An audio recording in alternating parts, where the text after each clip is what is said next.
You're watching Alaska's news source, KTUU Channel 2, Anchorage. And now, Alaska's #1 news team. John Tracy, Maria Downing, John Carpenter with sports, and Jackie Purcell with the weather. This is the Channel 2 News Hour. Good evening. The biological relatives. Well, still ahead on Assignment Alaska, a different kind of fishing experience on the Kenai. On a different kind of fishing boat, one that's made with motorized wheelchairs in mind. All it takes is a dream and some Alaskan ingenuity to make it all happen.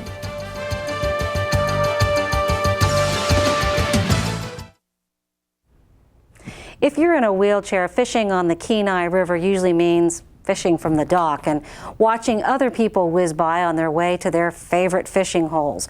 But a Wasilla man has changed all that by finding a way to get people off the dock and onto the river. This boat design seems like such a small step, but it's a giant leap if you have to use a battery-powered wheelchair to get around. Ron Navarro thought his fishing days were over after multiple sclerosis put an end to his walking days and took away the use of an arm.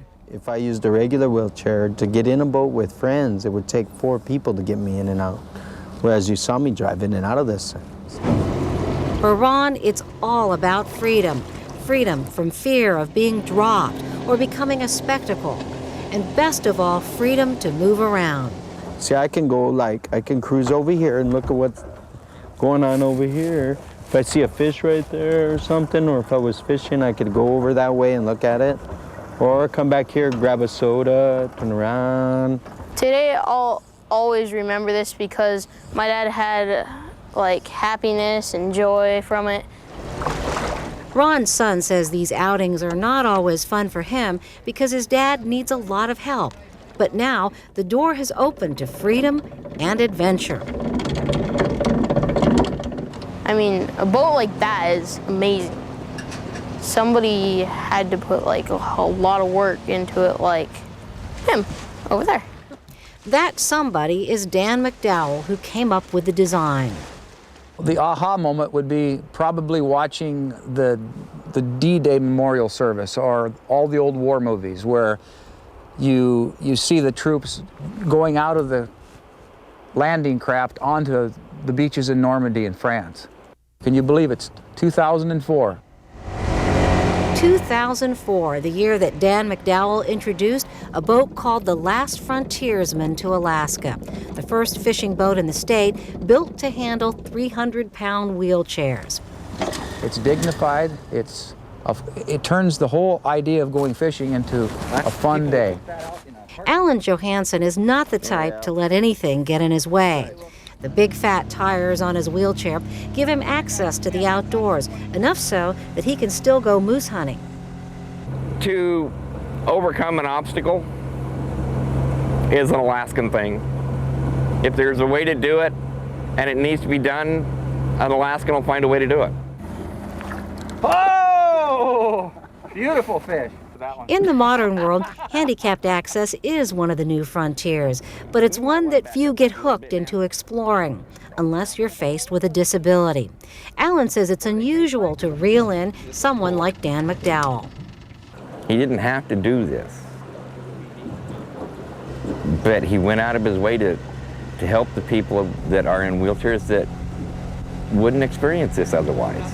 So just why is Dan doing this? It all goes back to Vietnam. He went off to work on the pipeline, and many of his friends to war, and some return in wheelchairs. Young men are going to war every day.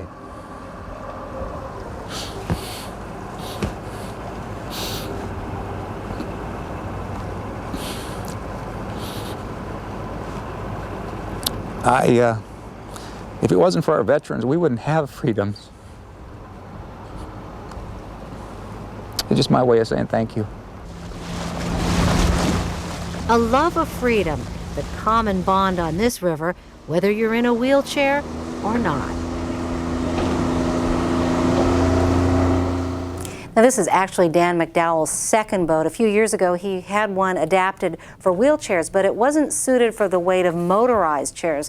And there are still a lot of challenges ahead. Dan McDowell is trying to get the National Park Service to allow him to use a 90 horsepower boat motor, so he can carry more people. What a great idea. And why can't the Great. Park Service make that exception, Rhonda? Well, they have a 35 horsepower limit as it is, and so they gave him an exemption already for a 50 horsepower, but he says he really needs 90 horsepower to be able to carry more than one person in a motorized wheelchair because they're just so heavy.